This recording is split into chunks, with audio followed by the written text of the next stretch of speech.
आपने US markets का point touch किया। वैसे तो आपने बता दिया कि एसएनपी में, नैस्डैक में हम रिकॉर्ड बनता हुआ देख रहे हैं, लेकिन इतनी स्ट्रेंथ कहाँ से आ रही है? ये स्ट्रेंथ खाली है ना, एक ही चीज से आ रही है कि ट्रेड डील को लेकर जो अमेरिका का डर था वो निकल गया, number one. Number two, strength आ रही कि चाहे वो Israel Hamas, Israel Iran, America Iran, Russia Ukraine, ये सारी चीज़ें हों, उनमें इनको ये लगा। अच्छा, कल देखे थाईलैंड कंबोडिया भी चुप हो गए दोनों, है ना। हालांकि उनके पास तो लड़ने का कोई बहुत बड़ा रीजन नहीं था, लेकिन रीजन अपने अपने होते हैं। देखिए लड़े, वो हार्ट बंद वाली बात है कि कौन किस चीज़ को अच्छा खराब मानता है। एक ही चीज़ है जो ट्रंप से दुनिया भर में शायद शांति के मामले कंट्रोल नहीं हो रही, वो है रशिया यूक्रेन।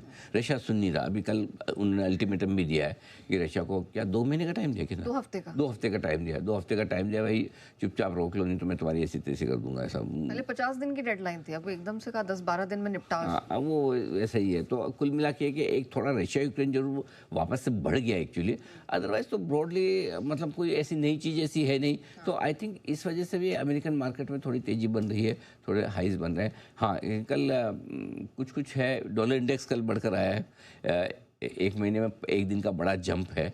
थोड़े से रिवर्सल के संकेत वहाँ से भी आ रहे हैं। कहीं कहीं ऐसा लग रहा है कि अमेरिकन मार्केट भी थोड़े टॉप होने की तैयारी कर रहे हैं, क्योंकि दूसरे इंडिकेटर्स जो है ना वो बॉटम होने की तैयारी कर रहे हैं, जो अमेरिकन बाजार को बढ़ा रहे हैं। लेट्स सी क्या होता है। बट ओवरऑल ऐसे कोई बड़ी कंप्लेन वाले मार्केट तो बिल्कुल भी नहीं है कहीं ग्लोबली।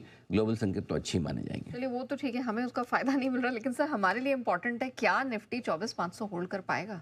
होना तो चाहिए 24,500 के आसपास। 24,500 मतलब 24,450, 450 को भी आप 500 मान सकते हैं। तो 24,500 के आसपास अच्छा सपोर्ट है ना, आसानी से नहीं टूटना चाहिए। यही लेवल 55,500 के आसपास बैंक निफ्टी का बनता है, जो कि आपके लिए क्यों होना चाहिए होल्ड। इसलिए उसकी वजह है कि थोड़ा तो मार्केट ओवर सोल्ड है। पुट कॉल रेशियो 0.64 पर है निफ्टी का, बैंक निफ्टी का 0.69 पर है। ये 100% ओवर सोल्ड है, इसमें कोई डाउट नहीं। सो अगर आप एक पुट कॉल रेशियो और दूसरा एफआईएस की इंडेक्स लॉन्ग पोजीशन जो हमने अभी बात की कि 14.5% के आसपास है 5 महीने के निचले स्तरों पर, वो दोनों मिलाकर अगर आप देखेंगे तो इसका मतलब क्लियर कट है कि बाजार थोड़े ओवरसोल्ड तो हैं एक्सपायरी के पहले। और ये एक्सपायरी वीकली नहीं है, मंथली एक्सपायरी है। और मंथली एक्सपायरी के पहले में ऐसे में शॉर्ट कवरिंग की उम्मीद तो है निचले स्तरों से। अब प्रॉब्लम क्या है, मुझे भी पता है, आपको भी पता है, सबको पता है कि इन डेटा के दम पे शॉर्ट कवरिंग आनी है। अब शॉर्ट कवरिंग वो 24,800 पे आती है, 25,000 पे आती है, 24,600 पे आती है, या 24,400 पे जाके आती है। और अब से लेकर एक्सपायरी तक 3 दिन है। आजकल तो एक दिन भी भारी पड़ता है, 3 दिन तो बहुत है। मतलब कहीं से भी आ सकते हैं। मतलब पॉइंट है कि आप शॉर्ट कवरिंग की उम्मीद रखिए, कोई दिक्कत नहीं है, लेकिन आप उसके पहले अगर और कमज़ोर हो जाए तो क्या, और वो हो रहे हैं और वो हो सकते हैं। सो मेरा ये समझना है कि अब शॉर्ट कवरिंग का जैसे पहला हल्का सा संकेत कल सुबह मिला था आपको, आप 880 890 तक पहुंचे थे ऊपर में, ठीक है, लेकिन वो टिके नहीं और वो हो गई। अभी आप एक चीज़ समझ लीजिए, ये मार्केट जिस तरह से पिछले 3-4 दिनों से बिहेव कर रहा है और जो रेंज तोड़ा है, अब जो भी पहला उछाल आएगा जहाँ से भी आएगा उसमें एक बार वापस बिकवाली आएगी।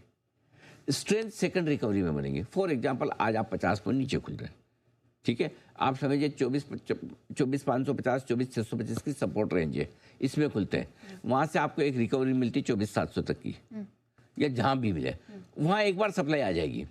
सेकंड रिकवरी में आपकी स्ट्रेंथ बनेगी, फर्स्ट रिकवरी में स्ट्रेंथ नहीं बनेगी, ये मान के चलिए। क्योंकि ओवरसोल्ड मार्केट में जब भी रिकवरी आती है तो फिर उस रिकवरी में एक बार पार करना मुश्किल होता है। ये तो इमीडिएट इंट्राडे रिकवरी की बात कर रहा हूँ, लेकिन अगर पोजिशनल रिकवरी अब से लेकर कल तक की आप बात करें तो 24,875 या एक्सपायरी तक 24,875 25,000 तक की एक रिकवरी बनती है, वहां तक आ सकता है, लेकिन उसको पार नहीं कर पाएंगे हम, ये बात पक्की है। क्लियर है। बैंक निफ्टी के लिए 56,850 57,000 पार करना थोड़ा मुश्किल होगा अब रिकवरी में। ये है। रहा सवाल mid cap small cap share का, इससे पहले कि आप पूछे मैं बता दूं कि ये कब रुकेंगे। ये नहीं रुकेंगे, ये तभी रुकेंगे जब दिग्गज रुकेंगे। ऑफ कोर्स दिग्गज रुक जाएंगे, शॉर्ट कवरिंग दिखाएंगे जो इनसे ज़्यादा चल जाएंगे। कैसे? बिल्कुल कल के जैसे। कल आपने देखा एक वक्त कल मिड कैप इंडेक्स 1% ऊपर था। Can you believe this? हाँ, उसके बाद 1% नीचे जाके बंद हुआ।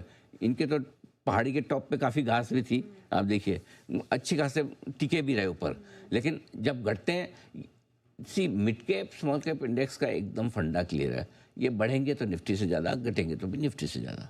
जब कमज़ोर फील करेंगे तो ज़्यादा गिर जाएंगे, मजबूत फील करेंगे तो ज़्यादा बढ़ जाएंगे, यही रहने वाला है। सो आप इनमें दिमाग लगाइए मत कि ये क्या करेंगे। निफ्टी से ही संकेत आपको लेना है, यहाँ से मिलेंगे संकेत वही आपको यहाँ अप्लाई करने हैं, बात खत्म। निफ्टी गिरना रुकता हुआ दिखेगा तो ये चल पड़ेंगे, निफ्टी बढ़ता हुआ दिखेगा तो ये दौड़ पड़ेंगे, ये वाला मामला है इसका। अच्छा सर